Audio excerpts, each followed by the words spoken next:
Hi, this is the voice, Michael Chavello. You're listening to the Premium Oddscast, hosted by leading MMA odds maker Nick Kalikas, fight scientist and author of Fightnomics Reed Kuhn, and MMA journalist Brian Hemminger. The absolute best UFC betting info, picks, statistics, and analysis from the most respected authority in mixed martial arts betting, MMAOddsBreaker.com.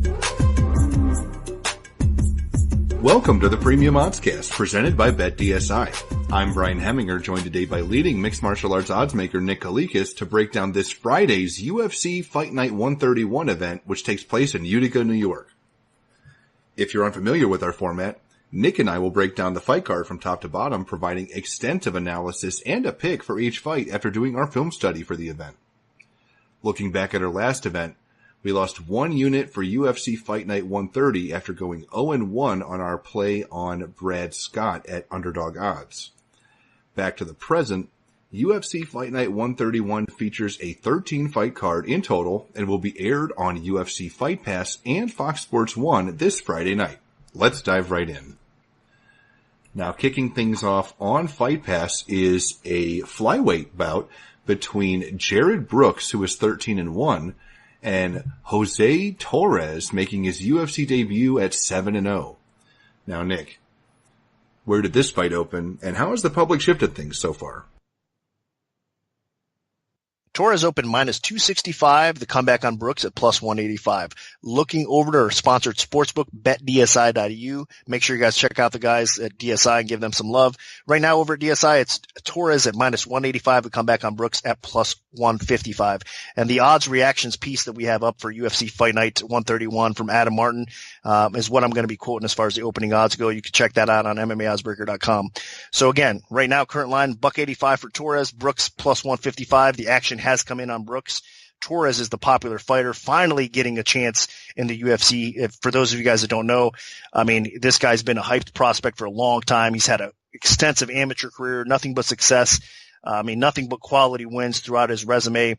He's the Titan FC multiple division champion. He's actually the bantamweight champ and the flyweight champion. I mean, that's how much talent he has. And they gave him decent competition along the way at Titan FC as well. So it's not like he was fighting in a bum league and, getting these belts or whatnot. So he's been knocking on the UFC door for a long time, and he's finally getting a shot to come in, but they're not doing him any favors here. I'll tell you that. I mean, giving him Brooks in his UFC debut on short notice is going to be a handful for him, but Torres is definitely game. He's a well-rounded fighter, trains with a lot of good people. I mean, one of his main training partners oftentimes, as he says, is actually the bantamweight champion in TJ Dillashaw. So, I mean, he's training with the best possible training partners there is. He also has trained with American Top Team as well. Just, he's in that group of elite, prospects, and he gets to train with elite, fellow, prospects or champions as well. So Torres is right there, getting the best possible training. You could tell it's in his game. I mean, the guy has great boxing.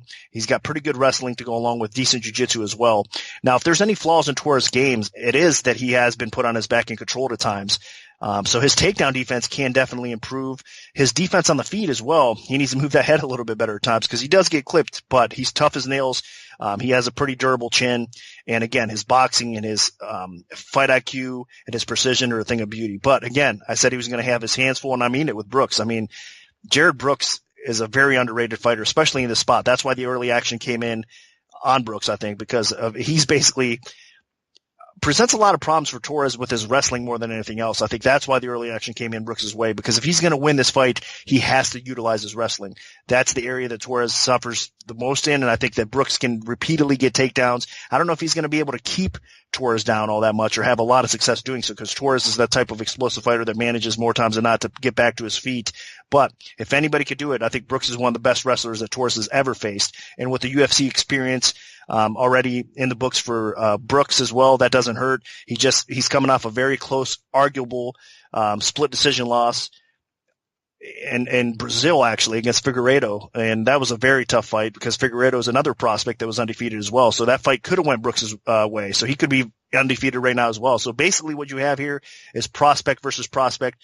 Brooks is more of the wrestler. Torres, in this case, is more of the striker. So we're going to have an all-out war. We're going to see who strength is utilized most. And I think it's actually going to be Brooks. I think Brooks is going to get the takedowns.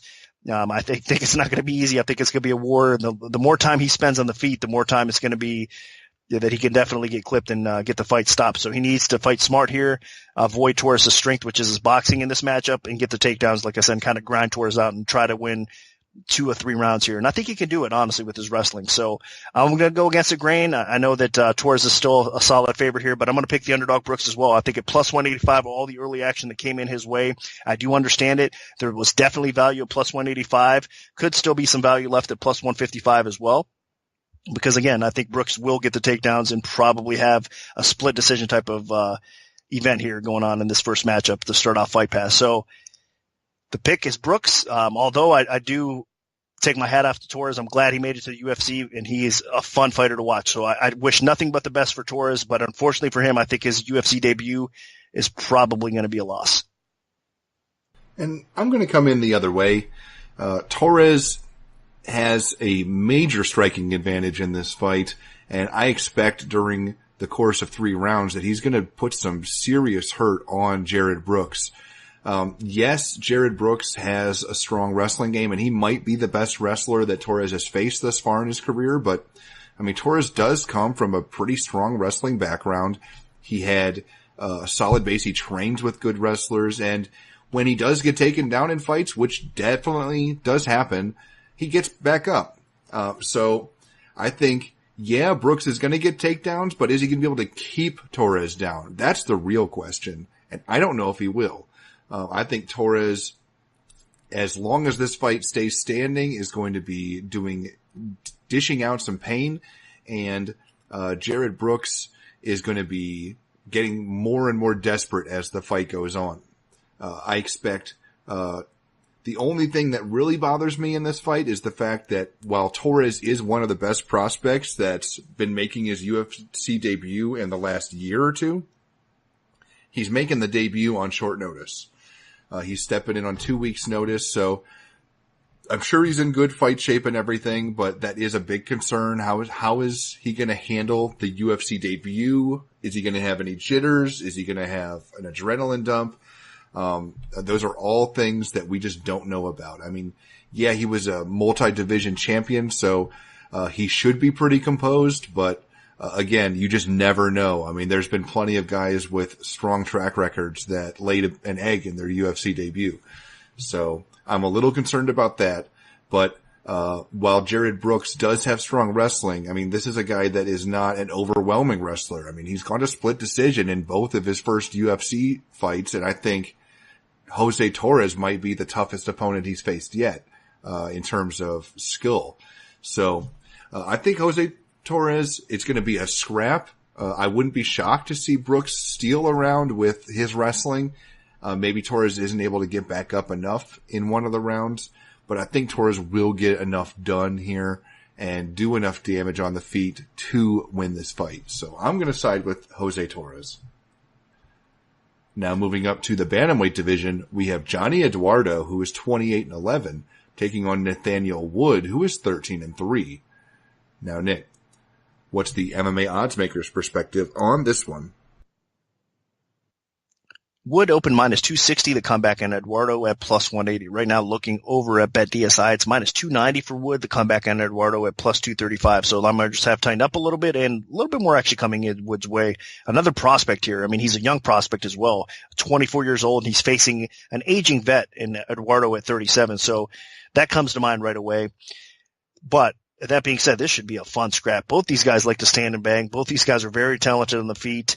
I mean, Wood at age 24 fights beyond his years for sure. I mean, he's very composed out there. I mean, he's an excellent striker. He's got a tremendous amount of knockout power to go along with it. He's a current, by the way, I should say this right away too. He's a current Cage Warriors bantamweight champ, which means a lot because Cage Warriors has produced just an amazing, array of talent that's made its way over to the UFC and had extreme amounts of success, obviously, going through a lot of the fighters there. So, Wood is another one of these fighters coming over from Cage Warriors that should find a nice home here at 135 pounds and have success. Now, this first fight here, again, is going to be a test for him, even though he's a solid 3-1 favorite or so. Eduardo, I mean, is going to strike with him. Eduardo's a talented striker in his own right. And he's probably getting a little bit underrated here. But that being said, again, he's 37 years old. He's facing the young gun, Wood, that's going to come in facing, actually, he's coming in off of 4 straight KO wins in Cage Warriors. So that tells you this kid has dynamite in his hands. And he's got great low kicks as well. So Eduardo's going to have his hands full, even though Eduardo's a very technical striker. He's experienced, obviously a lot more than Wood has throughout his career. And I don't think anything Wood throws at him other than the pure power landing on that aging chin could obviously have some effect. But I'm saying Eduardo should be able to adapt, and we should have a fun fight here as well. So on the ground, both these guys, that's not really their strength, but they are game. They do suffer sometimes from submission defense, or lack of, I should say. I don't think we're going to see submissions here though as well. I think we're going to see, again, both these guys kind of stifle each other on the ground a little bit and just keep the fight upright, and they're going to see who's the last man standing here. And I think it's probably going to be the young gun Wood.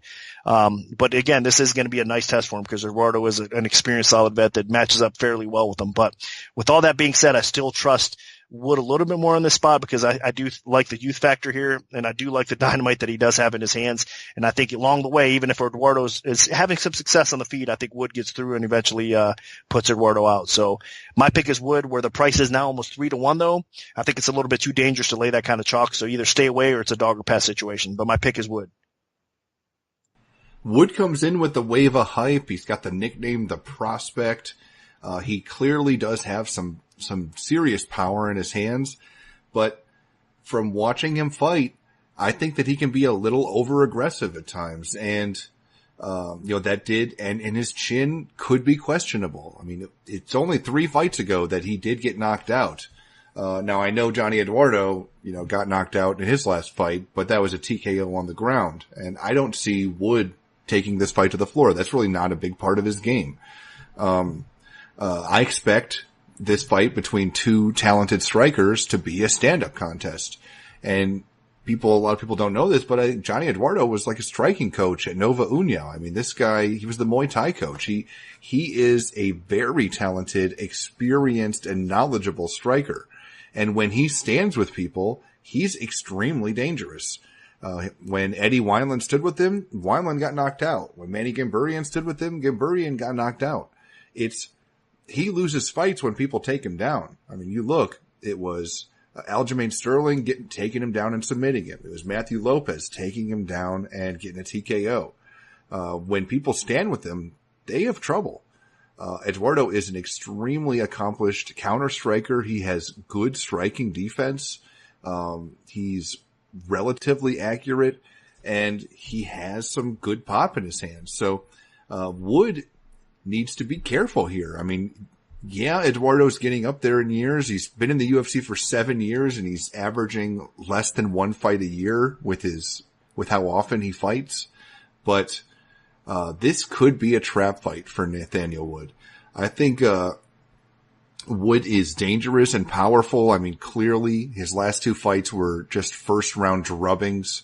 But if he comes into this fight thinking that he's just going to steamroll Johnny Eduardo, I mean, he could be learning a valuable lesson. Johnny Eduardo has very strong Muay Thai and a very good counter-striking game. And if Eduardo can get that counter-striking and get Wood's timing down, I'd actually think Eduardo can win this fight, maybe even knock Wood out. So I'm actually going to side with the veteran here. I think that this is a trap fight, and I think Johnny Eduardo pulls it out. Now, dropping down to the strawweight division, we have Jessica Aguilar, who is 19-6, taking on Jodie Esquibel, who is 6-3. Now, Nick, where did this fight open, and how has the public shifted things so far? Aguilar opened -215, Esquibel at +165 right now over at BetDSI. It's -130 for Aguilar. Esquibel's at +100, so even money on the other side of it. So line margins have to tighten up.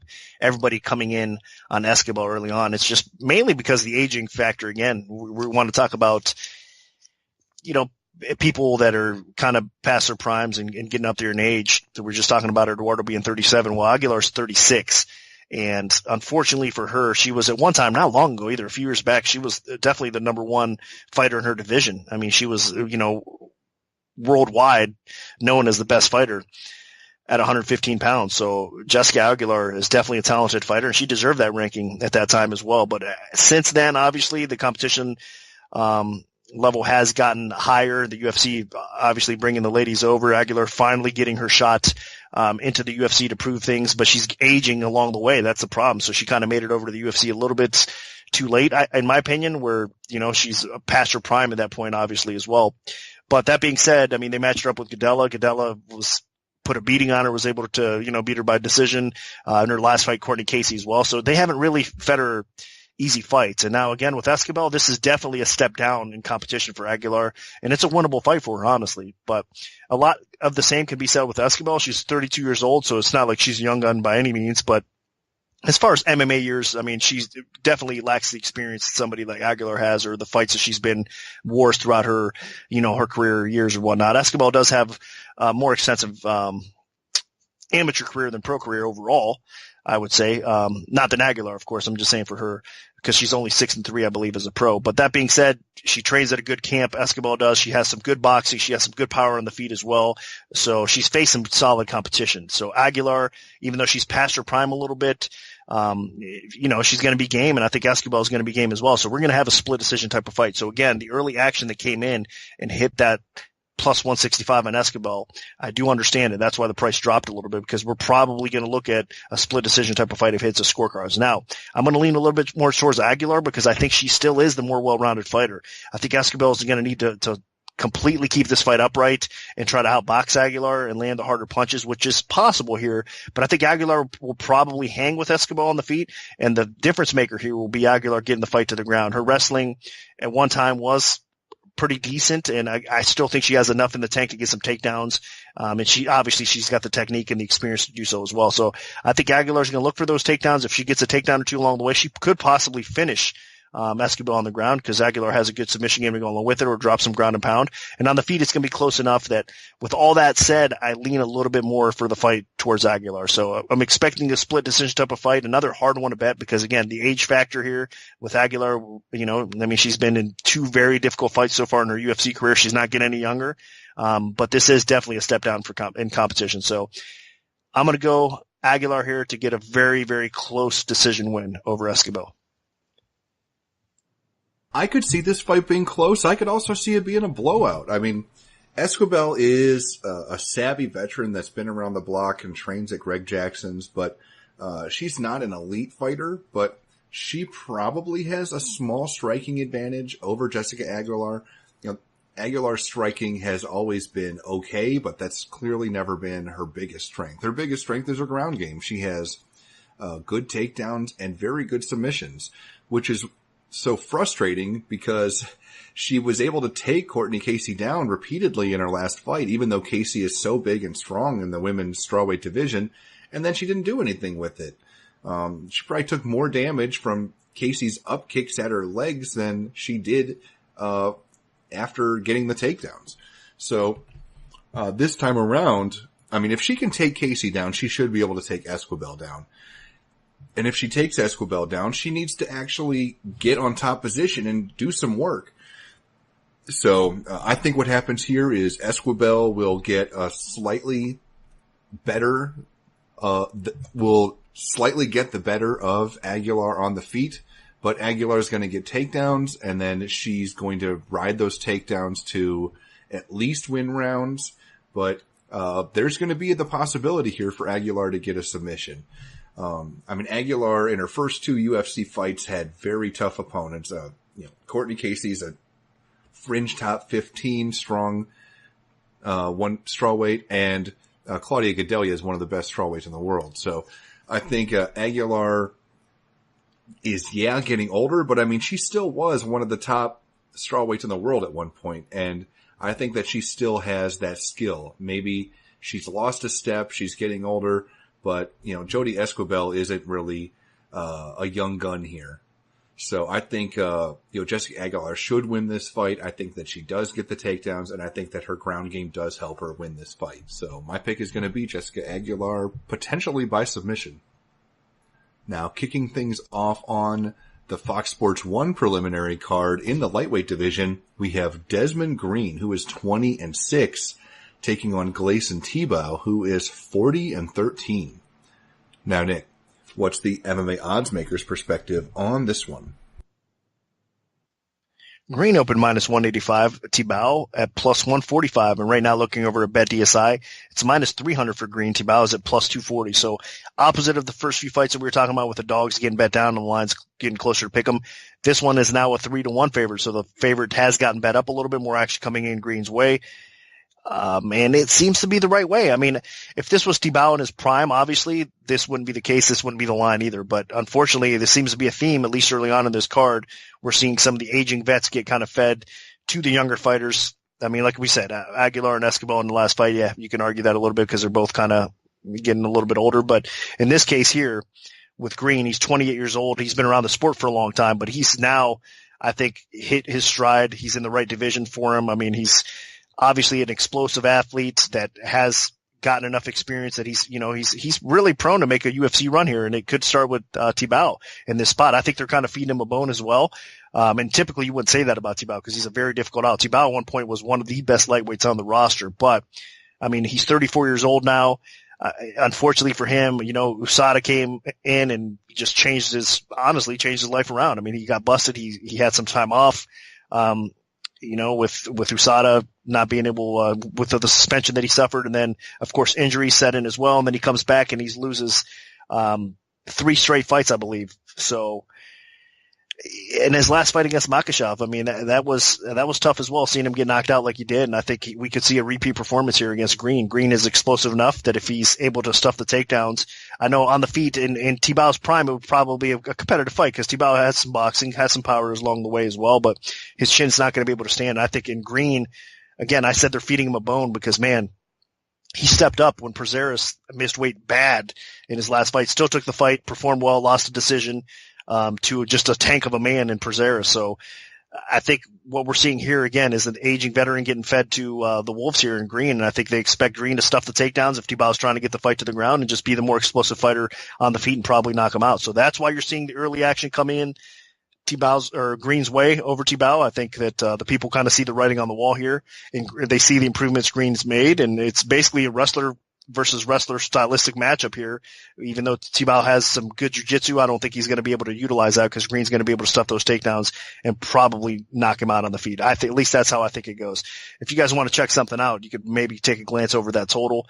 It's right now, I believe, is 2.5 over minus 300. I think that's a little bit high, considering I think there is a good chance that Green repeats that performance and ends up knocking Tibau out. So maybe keep an eye on that under at the plus money. There might be some value there, but I am going to also pick Green to win, and I do think he probably knocks Tibau out. So if this goes to scorecards, though, it could be interesting because that means Tibau obviously survived long enough to make it interesting and grind out Green a little bit, maybe against the cage, slow the pace of the fight down, and have a little bit of success. So if it does hit the scorecards, it'll probably be a competitive decision. But outside of that, I think Green probably does land one on the feet and get him out of there. So the pick is Green to win, probably inside the distance.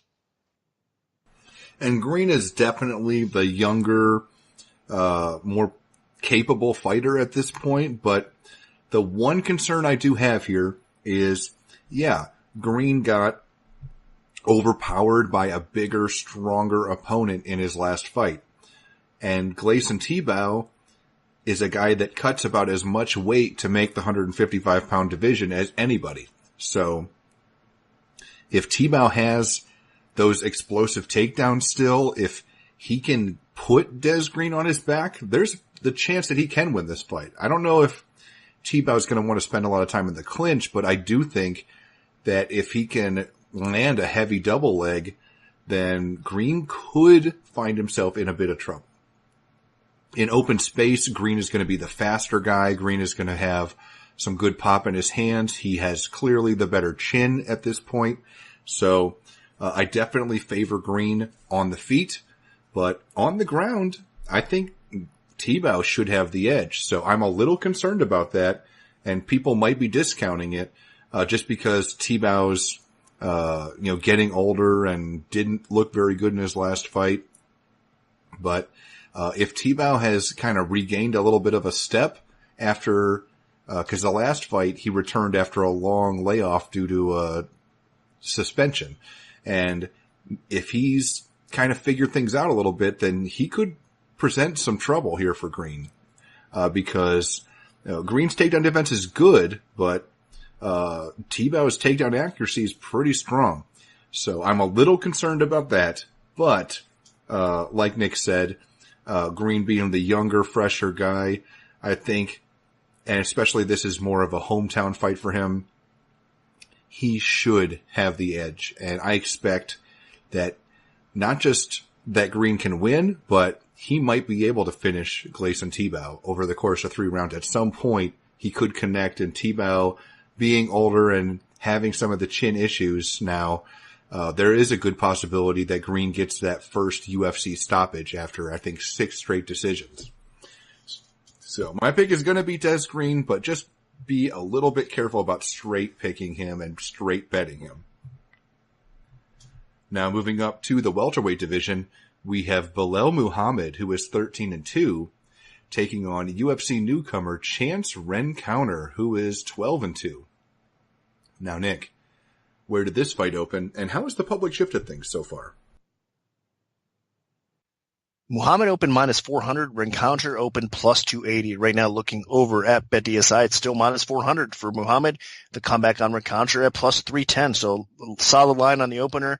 Makes sense to me with Muhammad being a solid favorite. I mean, honestly, if you just want to look at this fight quickly as like a matchup compared to the past opponents real quick, I mean, Meehan and Randy Brown are all 3 better fighters than, unfortunately, Rencounter is for his sake here in this spot. And that's who we've seen Muhammad beat recently as well. So this is actually a step down in competition. Rencounter is stepping in here, taking this fight on short notice for Nico Price. So Muhammad has been training for somebody similar to Rencounter as well.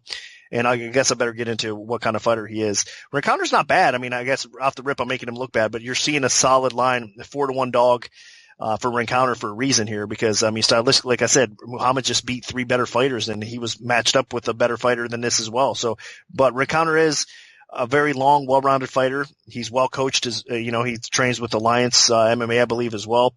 He's capable of latching onto your neck and choking you out if you make a mistake with those long limbs. And I mean, he's got good fight IQ like that. He'll take advantage of a mistake on the ground. So he's got some submission skill, but he does have some good ground and pound once he gets top position. His wrestling's okay. It's not great. So it's hard for him to get it down to the ground sometimes.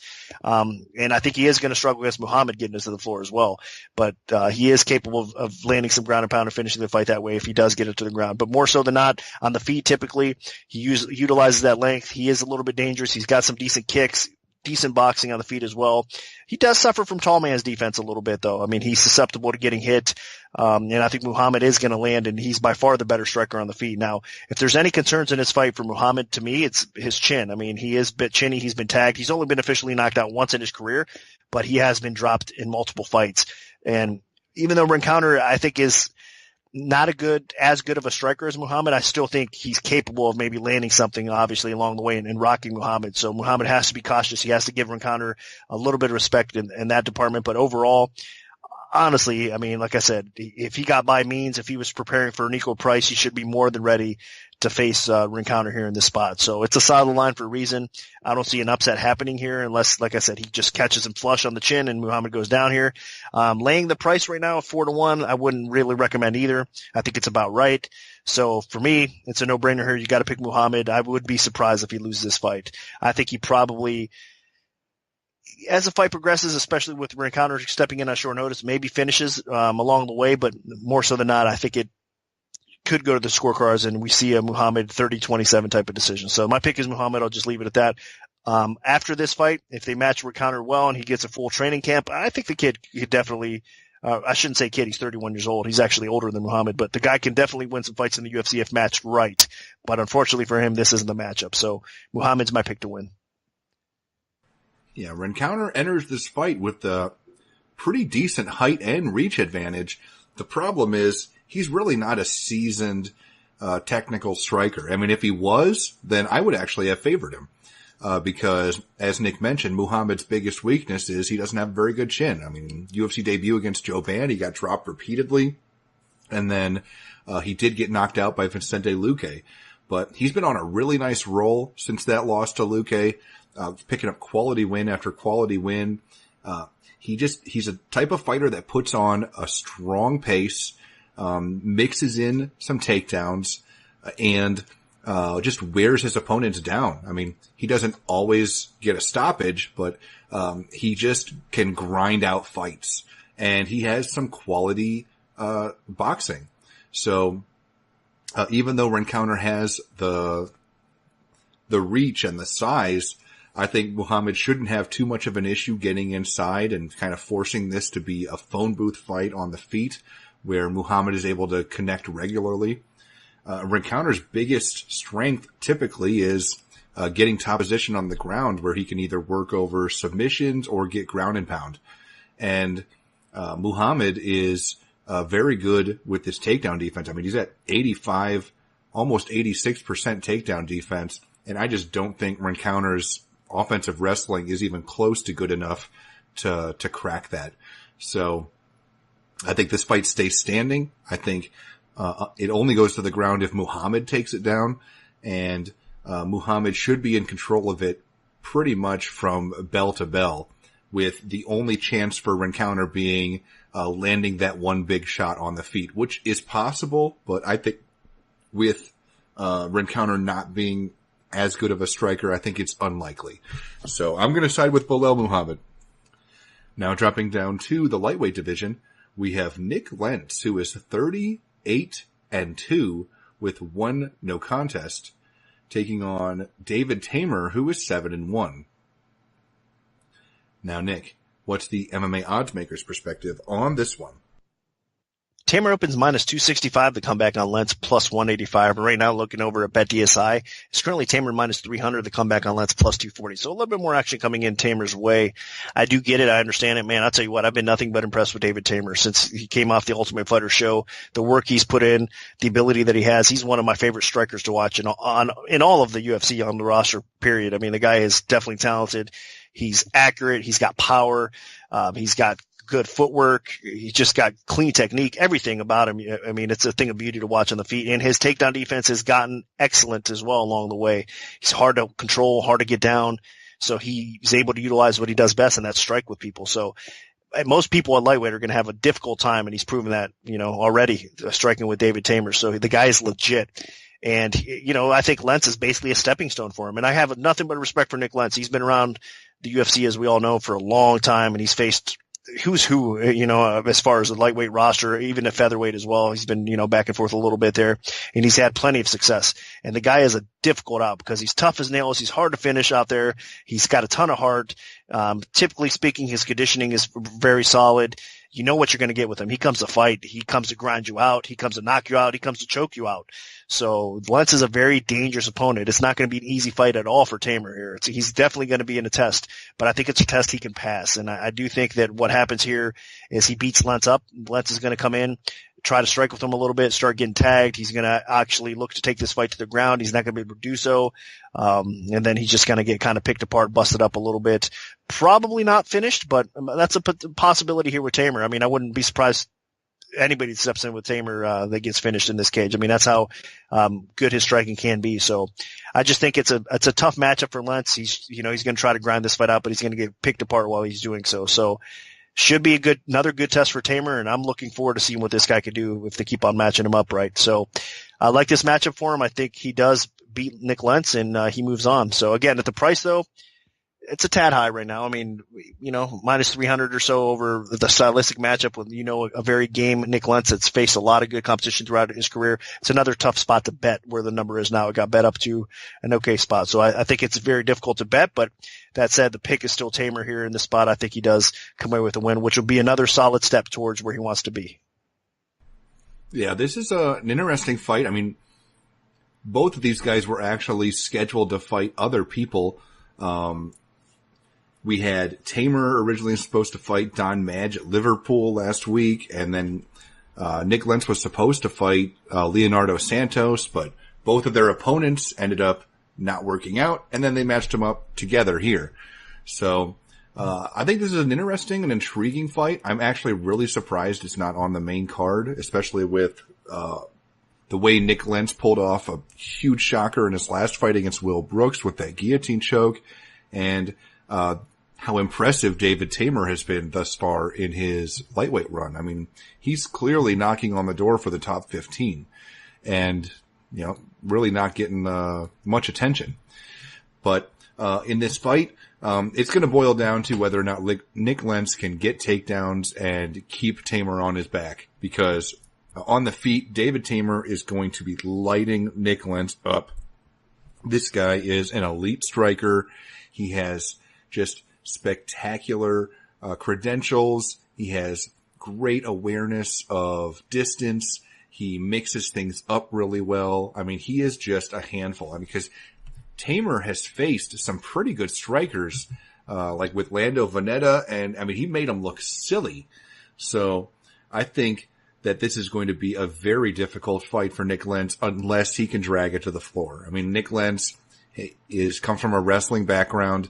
That's where he's had his most success in his MMA career, is getting fights to the floor, getting top position, looking for ground and pound or submissions.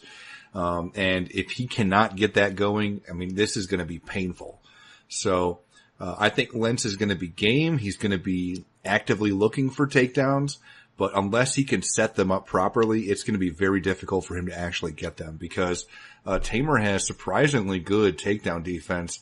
I mean, Veneta tried to get him down, Close repeatedly tried to get him down, and they just couldn't do it. And I do think that Lentz is the better wrestler of all those fighters, but with Lentz being unable to set up the takedown, I think it's going to be a lot more difficult.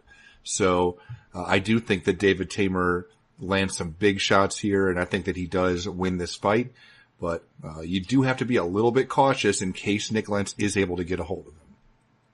But my pick is going to be David Tamer. Now, moving on to the main event of the preliminary card, we have Sijara Eubanks, who is 3-2, taking on Lauren Murphy, who is 10-3 in the women's flyweight division. Now, Nick, where did this fight open, and how has the public shifted things so far?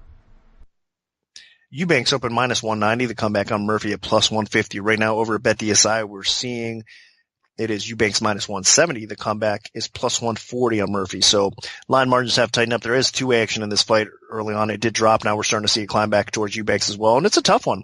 Another split decision type of fight, in my opinion, because I do see, why Eubanks should be favored. I've been nothing but impressed with. If you just look at the resumes overall, I mean, you're seeing her record and she's almost a 500 fighter. You're saying, oh man, I mean, why is this girl even favored?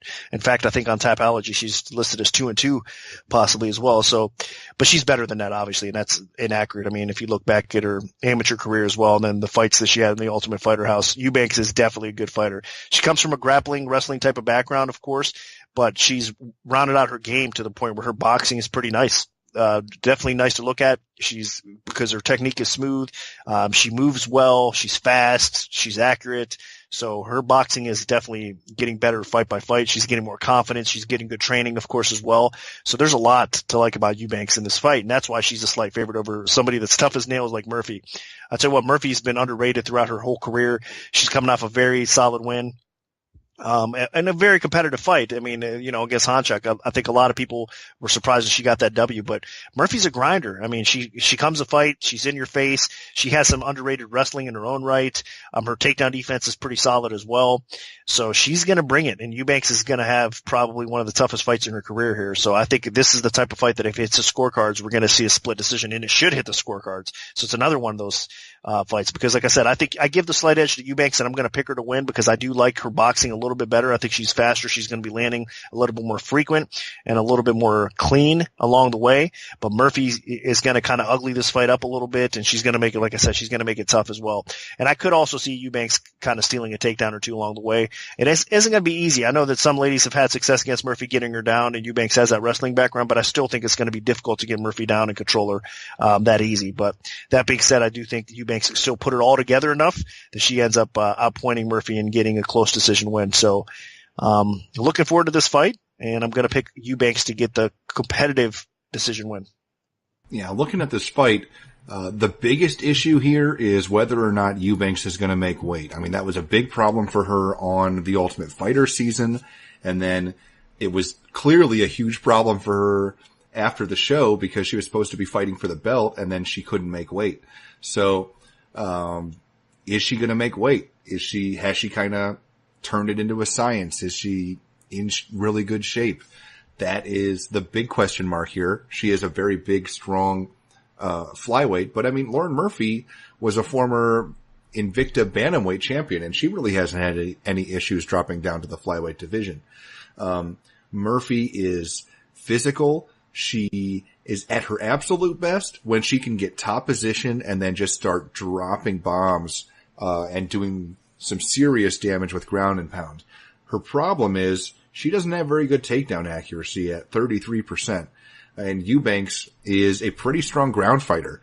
So I think if Murphy does try to get this to the floor, Eubanks is going to be a bit annoying for her. I mean, Eubanks has a strong submission game. She could try to sweep Murphy. Like, Murphy really isn't the most technical fighter. She's just physical, has a lot of heart, and she's one of those gritty type fighters that can wear you down and just try to put a hurting on you. She's not somebody that's going to be landing really slick counter strikes and spinning wheel kicks or anything. I mean, she's going to try to walk you down, get you kind of pinned against the fence, work for takedowns, try to get top position. And on the feet, Murphy is a bit stiff, so I think Eubanks should have the edge there. And I think that this fight's going to be close. I mean, Murphy has the potential to be a player in this division. It's just all about whether or not she can really impose her will on her opponents. And she was not quite able to do that on the Ultimate Fighter season. And she did grind out a close fight against Barb Honchak, but Eubanks is a much better athlete than Murphy, so I'm a bit concerned about that. I think this fight's going to be close, but I think Eubanks is going to do enough damage on the feet, and she might threaten enough on the ground as well. So this fight could go either way. I would not be shocked if Murphy grinds this out, but I think Eubanks will land some good shots in the stand-up, really back Murphy off potentially. And I think that as long as Eubanks makes weight, then this is potentially her fight to win. So my pick is going to be Eubanks. Now moving on to the Fox Sports 1 main card, we have John Volante, who is 16-9, taking on Sam Alvey, who is 32-10 with 1 no contest, and this is in the light heavyweight division. Now, Nick, what's the MMA oddsmaker's perspective on this one? Alvey opened minus 190 to come back on Volante at plus 150. Right now, looking over at BetDSI, it's minus 146 for Alvey. The comeback is plus 116 on Volante. So line margins have tightened up, and Volante money did come in as the line was set a little bit high. It's a tough fight, though. I'll tell you what, especially, well, let's talk about first things first is, I guess, the fact that this fight is at light heavyweight. I mean, Alvey stepped up recently and took a fight at light heavyweight as well. And that's kind of why he's, staying at light heavyweight, because he actually, after his win, he called out Volante here. They asked him what he wanted next, and he said, "Hey, Volante, let's do it. Your house, my house, wherever the case may be. Let's just match it up and let's fight." So he's getting his wish here. The UFC hooking him up in Volante's backyard. So this is at light heavyweight. Obviously, the bigger, stronger fighter is going to be Volante. Not by much. I mean, as far as height goes and reach goes, they're going to be pretty similar overall. But physically, Volante should have a little bit of a power advantage. So this is an interesting fight because obviously we know Volante has a lot of talent, has a lot of potential. He just hasn't lived up to any of it. The guy's a very solid wrestler, very hard to take down. He's got knockout power on the feet, decent striking along the way as well. So Volante, there's a lot of good things to like about him, but the problem is his conditioning. I mean, more times than not, he lets you down. He does fade as fights go on. His defense, his striking defense, a lot of times he likes to block with his face, which is never a good thing. He's tough, but eventually, you get through, and his chin is starting to go a little bit more and more as we see his career progressing. So he needs to tighten up that defense a little bit, and his conditioning has to be on par for him to win fights usually. So Alvey, we know that's not the case with him, meaning he shows up, he's ready to go 3 rounds. There's no question about it. Even on short notice, I mean, the guy comes to fight always. He wants this fight, so he must think he can exploit Volante's weak defense with his knockout power and get him out of there, especially as the fight progresses. I wouldn't be surprised if that is the case here with Alvey, maybe utilizing that. But the problem I have with Alvey is that his ability to kind of stay active and keep his foot on the gas, and and not let fighters dictate the pace and keep him against a cage and just sit there sometimes. That's what the problem is with Alvey. He needs to kind of be a little bit more aggressive and let his hands fly a little bit more often. He likes to sit back and counter punch, and he does have success, though. You can't blame him there because he has so much success with that one punch knockout power that he possesses. At times I think he gets a little bit too dependable on that. And that's why if he doesn't get rid of his opponent, sometimes you'll see him lose a decision on the cards. So this is a tough fight to call because of that. I think if Volante does not get knocked out, if he does make it to the scorecards, he probably outpoints Alvey along the way because he's going to be a little bit more active as far as striking goes. He's going to probably be pushing Alvey and holding him against a cage a little bit more as well. So he'll be controlling the tempo of the fight. But it only takes one shot to get through from Alvey to land it and knock Volante out, and it could happen as well. So I'm kind of going back and forth on this fight.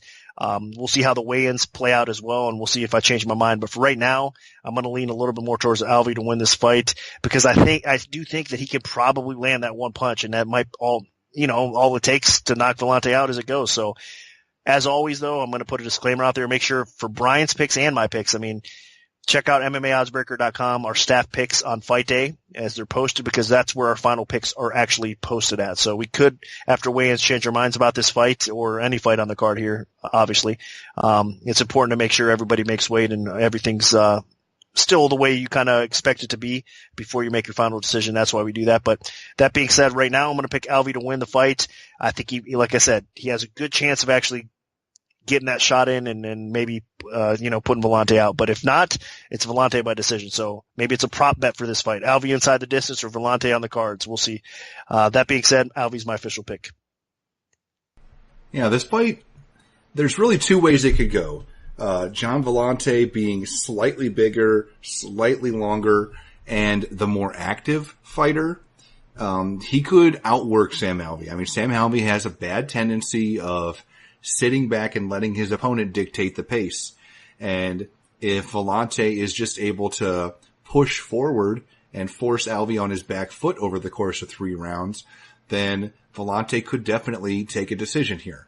I think Alvey's chin is sturdy enough that he'll be able to withstand Volante's power, although Alvey did get knocked out by Derek Brunson, so it's not out of the realm of possibility that Volante can win by TKO or knockout.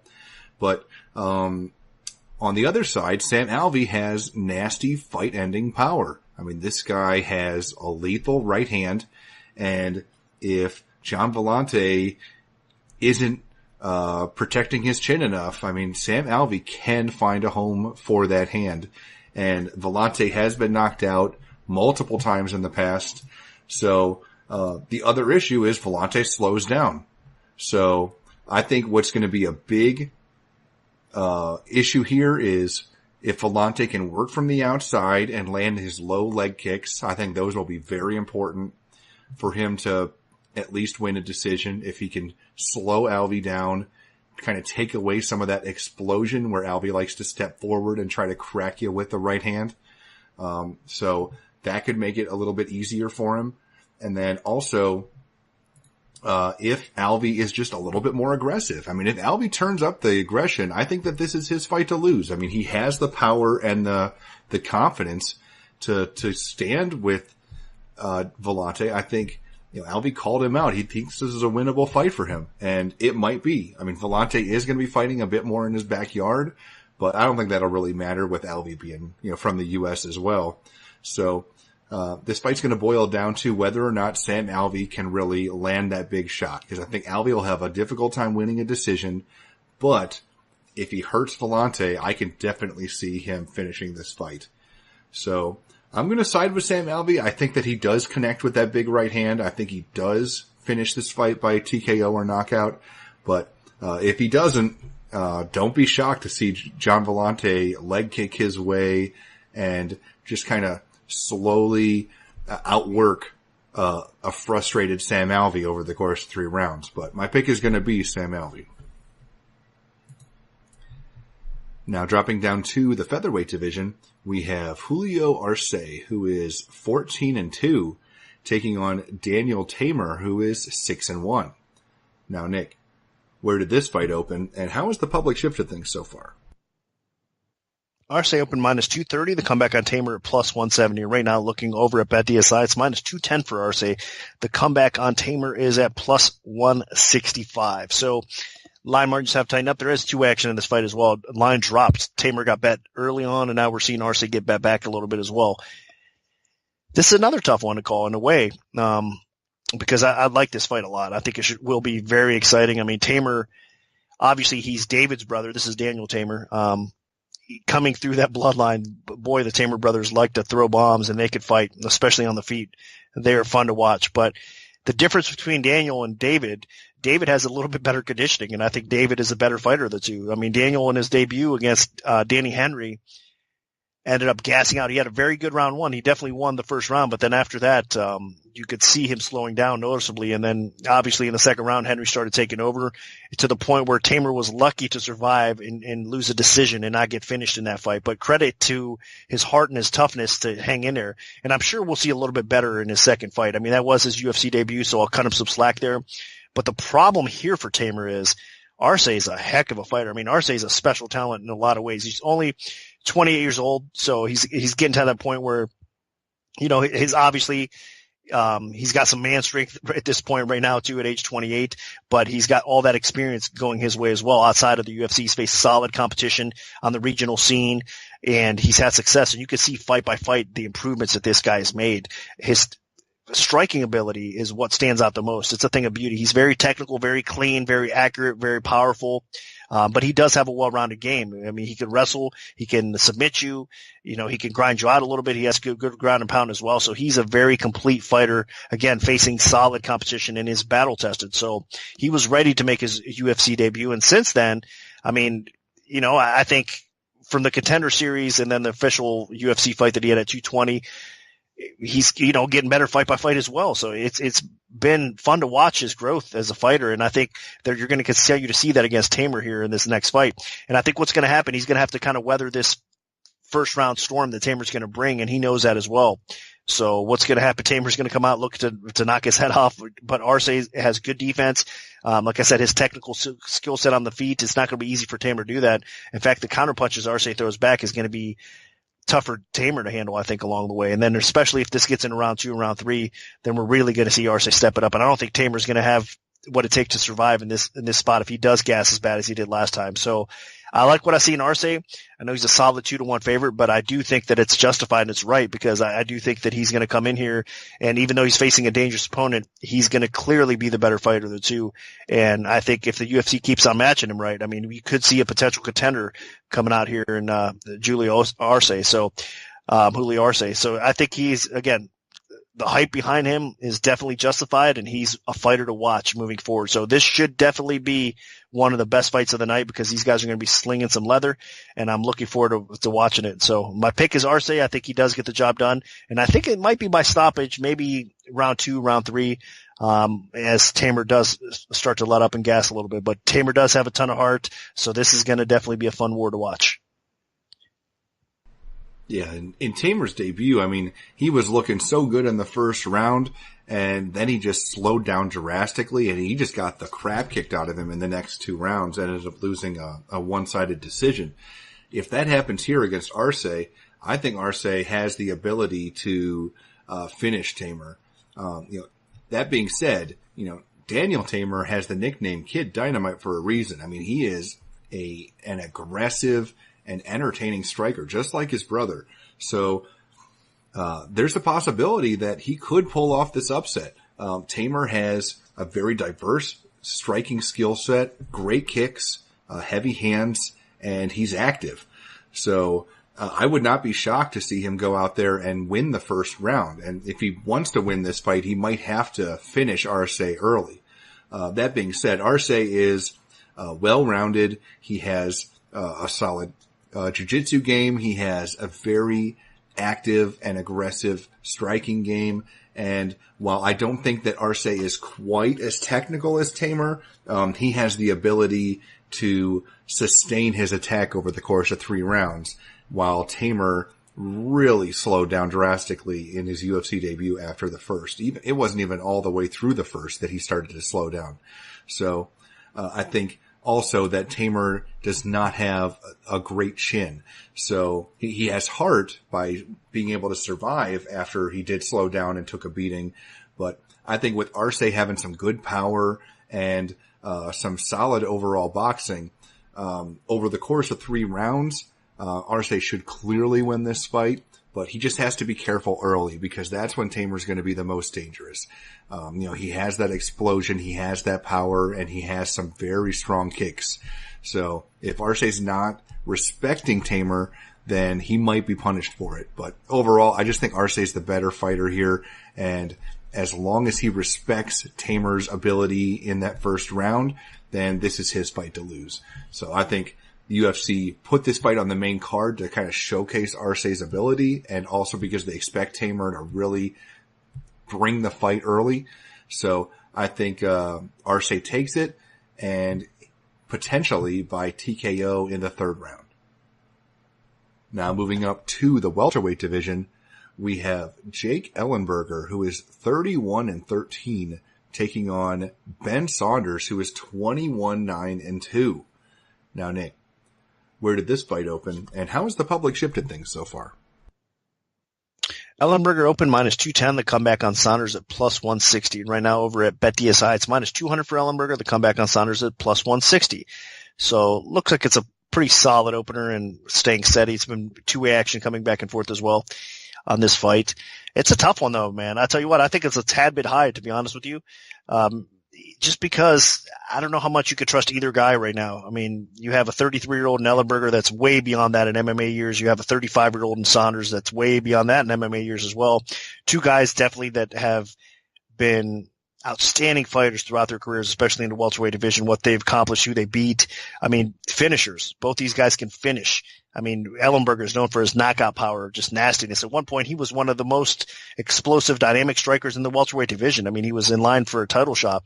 So that's where he was in his prime for sure. But unfortunately for him, he's past his prime. I know he still has the desire to get back on top and the will to win, which you got to love. But you know, at age 33 in the fight years that he's been through, he just doesn't have what he did when he was in that prime spot. So, you know, not his fault, but his chin just can't take it what it did before. I mean, he had a pretty solid chin at one time, but now, unfortunately for him, it's let him down. And Saunders is probably the worst chin out of the two. But that being said, Saunders offensively does present some problems because his length, and he does have some knockout power to go along with it as well, especially his knees, his clinch work, his kicking game as well. Ellenberger's going to have to be cautious on the feet a little bit if he doesn't want to get clipped and knocked out.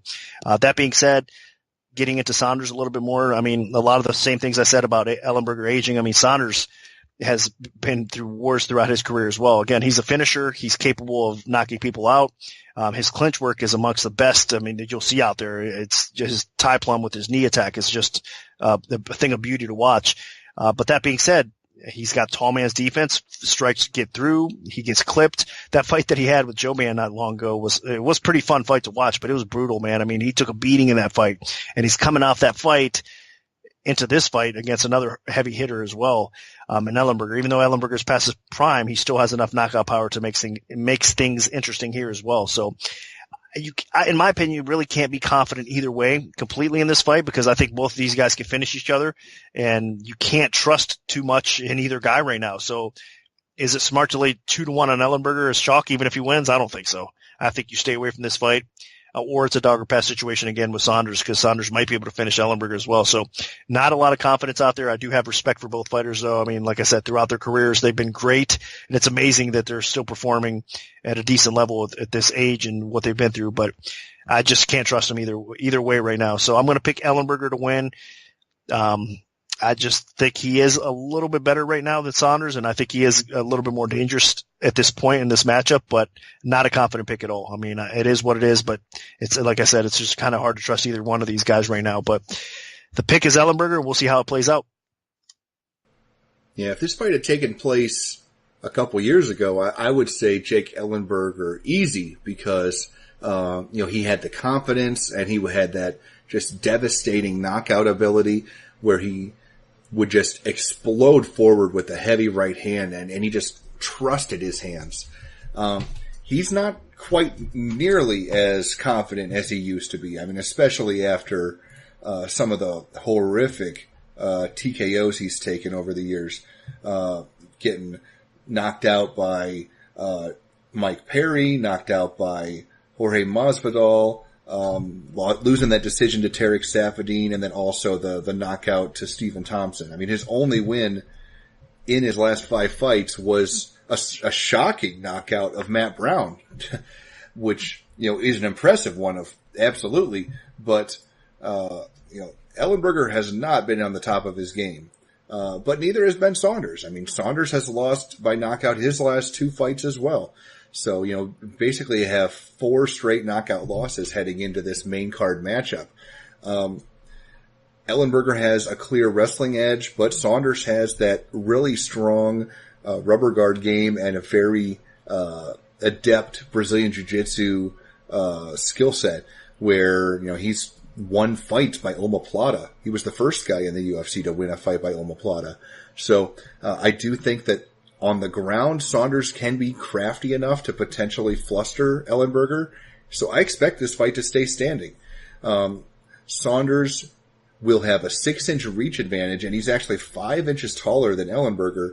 But that's not going to matter if Ellenberger still trusts his hands, because Ellenberger does have the type of power to end fights against almost anybody. His problem is he doesn't have a very good chin, and he hasn't had the greatest conditioning. But against Ben Saunders, I don't think Ellenberger will be in too much trouble, because Saunders really isn't that dangerous with his hands. Where he's most dangerous is with his kicking game and with his elbows, his joints, the knees, the elbows, the Muay Thai. If Ellenberger goes into an extended clinch battle with Ben Saunders, I would be absolutely floored, because that is Ben Saunders' wheelhouse. That's where he's most dangerous. But in open space, even though Saunders does have the reach advantage and a pretty good kicking game, I think that's where Ellenberger wants to keep it. I think Ellenberger wants to be able to step forward and land that huge shot. And if he does, I think Ben Saunders will not be able to take it. He just does not have the durability. I mean, neither does Ellenberger, but Ellenberger hits way harder than Saunders. So for Saunders, it's more of that accumulation, landing repeated elbows. He's not going to land that crazy spinning elbow or whatever like Mike Perry did against Ellenberger. So I think that this is actually a decent matchup for Ellenberger, and I think that he can pick up a quality victory here, probably by knockout in the first round. So my pick is going to be Jake Ellenberger. Now moving up to the heavyweight division, we have Walt Harris, who is 10-7, taking on Daniel Spitz, who is 6-1. Now, Nick, what's the MMA oddsmaker's perspective on this one? Harris open minus 260, Spitz at plus 180. Right now, looking over at BetDSI, it's minus 275 on Harris. The comeback on Spitz plus 225. So line margins again have tightened up, but there is two-way action in this fight as well, with a little bit more action coming in Harris's way. But I'm sure we'll see some Spitz action coming back in as well. Surprising to some, but not to me that much as well, because both these guys are a tad bit. Well, I don't want to say Spitz is overrated, but Harris is probably a little bit overrated at this point as well. But that said, he is definitely the more athletic, the more explosive, the more powerful fighter of the two, for sure. Strength-wise, he's going to have some, well, I don't want to say physical size, because actually Spitz is the taller fighter, longer fighter. He's going to have the reach advantage here, but Harris is still the stronger fighter of the two.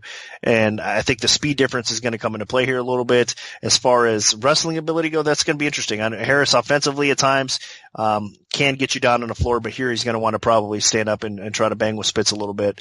That being said, I think Spitz is probably a more complete fighter of the two. I think Spitz has a better ground game. He's got better wrestling. I don't know if he's going to be able to take Harris down. Harris's takedown defense is solid, but I guarantee the Spitz probably looks to go that route a little bit, as he should in this fight, because Harris on the ground has proven to be vulnerable. I'm not just talking about Fabricio Verdum beating him, of course. I mean, that's not, far-fetched at all, but I'm saying if Spitz wants to make this fight a little bit easier, possibly explore the ground a little bit here as well. But outside of that, I was kind of impressed with Spitz's last performance against Anthony Hamilton. I mean, he looked to be in a little bit better physical shape. Then his UFC debut lost to Godbeer, so that's a step up. I think Spitz, coming in off of a win and getting his confidence back a little bit now that he's settled into the UFC, probably performs a little bit better. And if his conditioning is better than it was in that Godbeer fight, then it should get interesting because both these guys do tend to slow. Harris has slowed down in the past as well. He can go 3 rounds, I get it, but it will get interesting as this fight goes a little bit. And Spitz probably has a better chin of the two as well. So this is going to be an interesting fight, and the line probably is a tad high.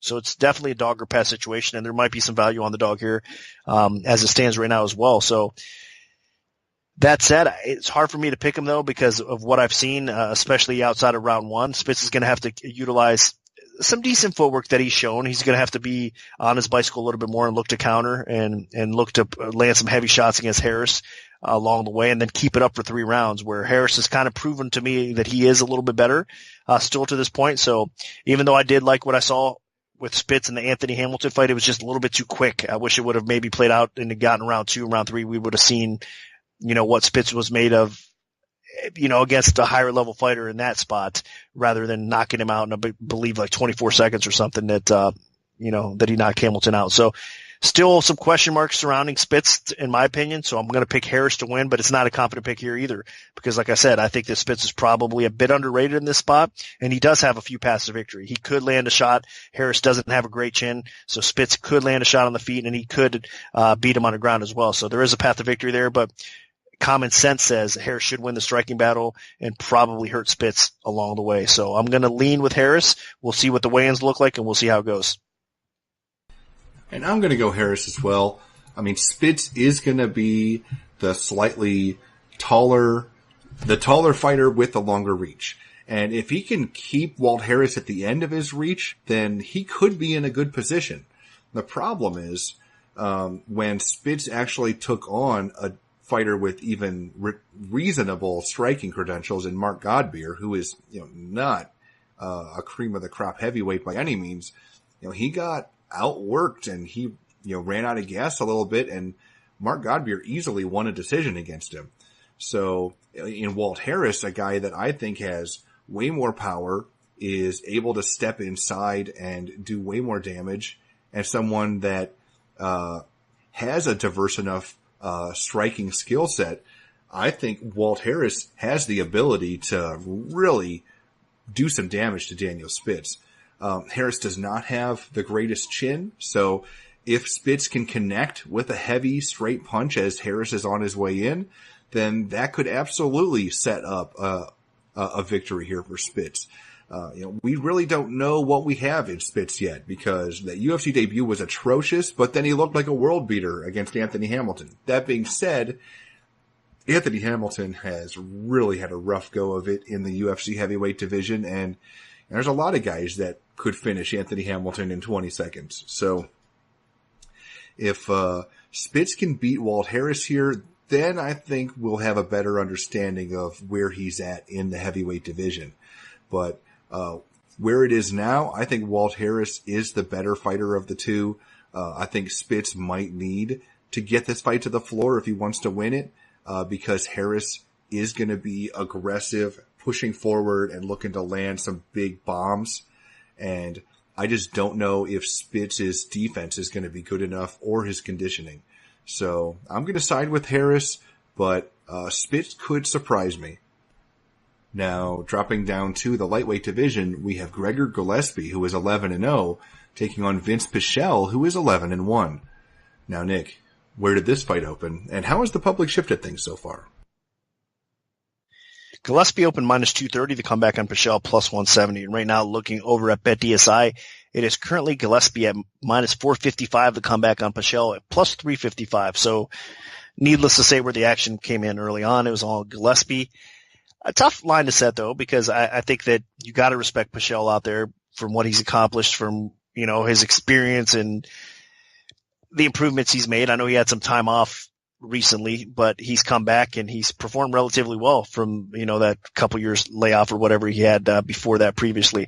So his wins over Damian Brown, his win over Silva in his last fight were pretty impressive. And I think that he needed to get back on track, and he needed to prove to the world that he can still be relevant and still win some quality fights along the way, because Pichel is a very well-rounded fighter in his own right. He's got good striking, nice boxing. He has some power to go along with it. Pretty solid takedown defense he's always had. I know if you look at his takedown defense, I believe on Fight Metric or whatnot, it's not that great, but a lot of it was from his fight against Khabilov. Khabilov was able to take him down, suplex the crap out of him in that fight, and that's how he ended up knocking him out, actually, by suplexes, for those of you guys who remember that. So I think a lot of that was based on, that particular fight where he just got manhandled there. But that being said, overall, in most cases, Pichel's takedown defense is solid. Now, it is going to get tested here against Gillespie, though. Gillespie is he's a talented prospect. I mean, the guy is hitting his groove. At first, I thought, of course, we all know that Gillespie comes from a wrestling background, an elite wrestling background, and what he's capable of. But I wasn't sure how that would translate against, the upper echelon, I shouldn't say the upper echelon, because he's got a long way to go to face the top, 5-10 guys or whatever in the UFC roster at 155 pounds. But against real competition in the UFC, how Gillespie's wrestling or how everything would translate. And it was okay early on. I mean, you could see that he wasn't a bad fighter when he made his official UFC against Franca, that you could see some potential in that, but you could tell he still had some holes in his game. But by his very next fight, knocking out Holbrook like he did, that was pretty impressive. But again, wasn't getting to see enough. I mean, okay, Holbrook, he got a suspect chin. Gillespie got rid of him, pretty quickly. But then backing it up against a very dangerous opponent like Gonzalez, that's what started impressing me the most.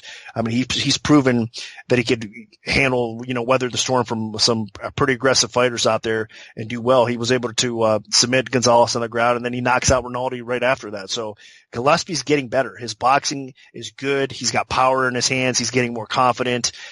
He's getting more accurate with his striking as well. Obviously, he can always fall back on his wrestling in most cases and get the fight to the ground. And then his grappling ability, he's got good ground and pound. He's got some submission skills. So he's got everything you like to see in an improving fighter that's trying to make a run towards something special at lightweight. And that's exactly what Gillespie's doing. So you're seeing almost a 5-1 favorite over a very solid fighter like Pichel. That tells you what kind of respect Gillespie's getting from the betting community, and rightfully so. I mean, the guy is legit. He's really good, and I think he's going to be a nightmare matchup for Pichel. You guys know me throughout the years. I've always had a lot of respect for Pichel, and I still do, but I think this fight here is going to be a tough one for him. He's going to have to keep it upright on the feet, and he's going to have to land some hard punches to keep Gillespie at bay, because I think Gillespie's going to be landing a little bit more frequently. He's going to be landing some powerful shots as well.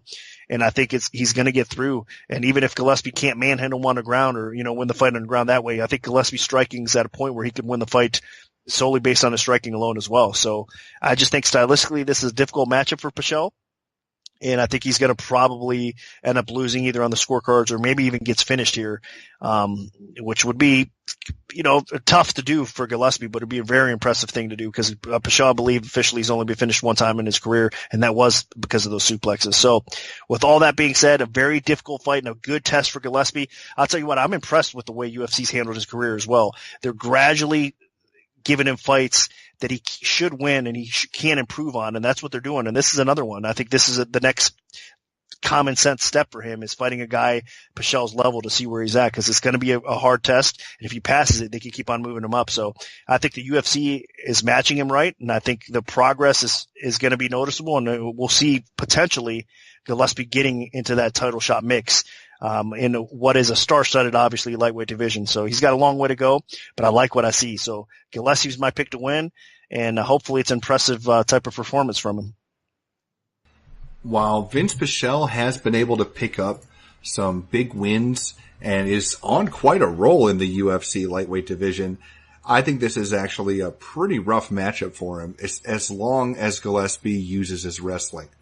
Pichel is not particularly good with his takedown defense. I mean, if you actually look, his takedown defense is only 17%. I mean, for the most part, that's because he's been the one initiating takedowns in fights. But against somebody like Gregor Gillespie, who has just elite wrestling credentials, I think that clearly Pichel is not going to be looking for takedowns here. He's going to be looking to stop him. And I just don't think he's going to be able to. You go back to Pichel's, one of his debut fights in the UFC, and Khabilov just ragdolled him, threw him around, suplexed him until he separated Pichel's shoulder and finished the fight. So, against somebody like Gregor Gillespie, who isn't a suplex master, but is an elite takedown artist, I think Gillespie is going to be able to put Pichel on his back and really put a hurting on him on the canvas. Because on the feet, Pichel's dangerous. He has good power. He has good aggression. He strikes at a high rate. He has decent accuracy. He has pretty good striking defense as well. So while Gillespie does have some pop in his hands, and maybe against a more submission-based fighter, Gillespie would want to keep this fight standing and try to just trade toe-to-toe and slug it out. But I think Gillespie would be playing with fire here if he did that. Pichel is dangerous. So if Gillespie plays it smart, he dumps Pichel on his back repeatedly and then just tries to wear him down and get a TKO from top position on the ground, similarly to what he did in his last fight. So I think this is definitely Gillespie's fight to lose, but if he does turn it into a slugfest on the feet, that's how Pichel has his path to victory, because Gillespie is not an elite striker. He does have power, but I wouldn't say that he's very technical. So I think if there's any chance for Pichel, that's where it is. But I think Gillespie plays it smart, and the gift gets this fight to the canvas. Now this brings us to the main event of the evening. We have a bantamweight contest between top contenders Jimmie Rivera, who is 21-1, and Marlon Moraes, who is 25-1. Now, Nick, what's the MMA oddsmaker's perspective on this one? Rivera opened -190, the comeback of Moraes at +150. Right now, over at BetDSI, it's Moraes -118, the comeback of Rivera's -112. So line flipped to DSI, but across the market on the Don Best screen right now, Rivera's still a favorite for the most part. It's basically a pick'em fight with Rivera being about -115, -120s out there as well. So basically a pick'em fight, slightly leaning towards Rivera in most spots, but a DSI slightly leaning towards Moraes. This is a doozy. I know all of us are looking forward to this fight, probably one of the most anticipated fights of the year. I mean, the smack talk between both these guys before this fight actually happened. I mean, because we all know that this is one of those situations that you have two legit bantamweight title contenders going at it here. I mean, two elite fighters, and again, the smack talk, they have a little bit of a rivalry going on, and, you know, it's finally happening, basically. If you can check all that social media or whatnot as well, but to kind of see the background story of what happened. But pretty much it's on now, and we're going to see a heck of a fight. That's all that matters. It's a 5-round main event. I'm glad we're seeing it matched up this way, because I do think the winner of this fight can definitely claim his stake for a title shot. I mean, these are two of the best bantamweights in the world going at it right now, and the winner should move on and, you know, and be confident at potentially earning a title shot here. So getting into their stylistic matchups here, obviously Rivera has the wrestling background. He's got great striking to go along with it. He's explosive. He's fast. He's powerful. He's only has that one loss in his career, which Brian mentioned already. And that was early on in his career, obviously, as well. And he's performed amazingly. I mean, outside of the Ultimate Fighter loss that he had to Dennis Bermudez on the show, which actually he got caught. He was doing pretty good in the first round, then got caught in a bad spot in the second round and got pounded out by Bermudez. But outside of that, I mean, he's just looked phenomenal, and he's had a great competition to go through as well. So this is another spot where, as his career progressed, you could see the improvements in Rivera's game. So he's an explosive fighter that is coming off a heck of a win over another talented striker in Almeida. Now, that was a very close fight, and to win that fight against Thomas Almeida, Rivera had to lean on his wrestling a little bit, which was very smart, because just a strictly stand-up affair. I mean, he was eating some punches, even though he had Almeida in trouble in that first round. Round two kind of changed the tone a little bit. Almeida had a little bit more success in that round. And Rivera did start utilizing his wrestling, and they ended up winning a close competitive decision, which he deserved. So that was a tough fight, but Thomas Almeida is very game. I'm bringing that up because Thomas Almeida is known for his striking, whereas Moraes is also known for his striking as well. Now, they're different types of strikers, but still Rivera ended up fighting smart. He handled a striker well, and even his striking, you know, against a striker was fun to watch. So this is a different matchup, like I said, though, against Moraes. And I think Moraes is actually a little bit more dangerous in some ways than Almeida was. Of course, Almeida's dangerous on the feet, and he's got an okay ground game, but I think Moraes has more options as far as, I mean, just overall skill set goes. Moraes, his kicks are a thing of beauty. I mean, whether it's to your legs, to the midsection, to your head, I mean, Moraes can hurt you, and he could do damage with his leg kicks wherever they may land. And not only that, he's got accurate punches with his boxing. He's got some speed to go along with it. And I think he mixes things up well enough with his knee attack, everything, his elbows. It's just, you don't know what he's going to throw at you or what he's going to counter at you, and he lands and he does damage when he does so. And then, not just that, though. If you look back even at his fight against Dotson recently, that was a pretty good fight. I felt that Moraes did deserve to get that nod. I mean, a lot of people felt it was a pretty close, controversial type of decision. I thought he should have won the fight, and he did win the fight, so I think it was a good call there. But why I'm even bringing that up is at the very end of that fight, he showed you what he's made of a little bit on the ground as well in that spot, because he got a guillotine choke in on Dotson, and then the bell sounded and the fight was over, and Dotson actually tapped right after that. So that guillotine choke was tight, and if Rivera gets caught up in something like that, you could see Moraes end up finishing a fight like that as well. So Moraes is a striker, but he can finish you on the ground as well. So in my opinion, I think if this fight plays out 5 rounds on the feet, which both these guys have decent enough takedown defense that we could see that happening, it's going to be a very close fight. I give the slight edge to Moraes on the feet. And if this fight doesn't play out that way, if Rivera is getting some takedowns along the way, I think Moraes is going to be able to put him in some tough positions even on the ground as well, and maybe not keep him on the ground that long, at least to get back up to his feet. So I'm actually giving the slight edge to Moraes in this spot, but man, it should be a war. I mean, we're going to see this fight really be an MMA fight and try to take place in all areas, because I know Rivera is going to go for some takedowns, and now whether he has success or not, we'll see. But I think Moraes is going to be game, and he's going to be able to, utilize his strength and try to pick Rivera apart along the way. I also got to mention Moraes does have 5-round experience where Rivera does not. Now, I'm not saying Rivera can't go 5 strong. I think he can, but I mean, having that experience in your back pocket and knowing that you can go 5 rounds from Moraes doesn't necessarily hurt you either. So I love this fight. I think it's going to be exciting from bell to bell, or wherever it may end in between if that happens. But I'm going to slightly pick Moraes to win this fight. We'll see how the weigh-ins go as well. But I'm expecting a war, looking forward to a war, and I'm hoping it plays out as fun as I think it will. So my pick officially is going to be Moraes to pull off the win here. Yeah, this is a dream matchup in the bantamweight division. Jimmie Rivera, I would say, has very strong, steady boxing, and that's where he's going to be at his best. If he can kind of force this fight into the phone booth and really work over Moraes with steady, voluminous striking. He also has a wrestling base to fall back on, and he used that in his last fight against Thomas Almeida. So if the striking isn't going his way, don't be shocked to see Rivera shoot in for a double leg or something. But Marlon Moraes, on the other hand, I mean, he is a diverse, dangerous striker. He has power with his hands and with his legs. He can finish the fight with a head kick or with just a big, heavy right hand.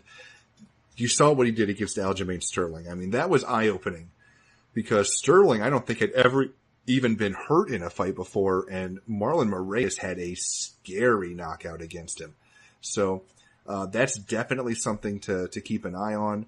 That being said, though, in Moraes' first 2 UFC fights, he lost a tough decision, a really close one, in his UFC debut, and then he also had a very close decision against John Dodson. So granted, they were against top guys in the division, but Moraes was not able to just completely overwhelm those guys. So considering that Jimmie Rivera is, in my opinion, one of the top 2 or 3 contenders in the division, Moraes is going to have his hands full. The biggest difference between Jimmie Rivera and Marlon Moraes, in terms of where you look at all the percentages of how they've performed, I mean, defensively, these guys are both elite. They do not get hit often, both at over about 64% striking defense. But in some of the metrics that really matter, Jimmie Rivera basically outstrikes Marlon Moraes by half. 4.5 landed per minute to 3. That's huge, because if Marlon Moraes isn't able to make up for Jimmie Rivera's voluminous striking, then with some power shots or some really stiff counters, then Jimmie Rivera could just run away with this a little bit due to just outworking Moraes. Also, Rivera, even though he's faced some very tough opponents over the course of his career, he actually has a significant accuracy advantage over Marlon Moraes. Moraes kind of looks a little bit too often for the power shot, and that actually has hurt him a little bit. I mean, Rivera's not afraid to just throw together combinations and land maybe not the most devastating powerful strike to eventually set up a good shot. So I think how this fight plays out is it's going to be even and aggressive, and both guys are going to be landing good shots, but I think Rivera is going to be landing more often, and I think Rivera is going to be the more accurate guy. So while Moraes is a little bit more diverse with his striking offense because of his kicking game, I think Rivera is going to crowd him, and Rivera will be able to mix things up a little bit with some takedowns as well. So I'm going to side with Jimmie Rivera. I think that he has what it takes to pull this out, but Marlon Moraes does have the power to turn this fight on its head. And I don't think conditioning will be a problem for either guy because both have been able to push a high pace, and Moraes has gone 5 rounds no problem, and Rivera has never shown really any conditioning issues before. So I'm siding with Rivera, but I think this fight is going to be very entertaining. So that'll do it for our full event breakdown for UFC Fight Night 131. If we have a free play to give out, make sure to follow at MMAOB Premium on Twitter because that's where we'll post them first. We can also notify you of our free bets via email alert if you prefer that method. Just send an email to picks@MMAOddsBreaker.com and we'll add you to our free bet mailing list. Special thanks to BetDSI. Good luck everyone, and hopefully the betting gods are on your side this weekend.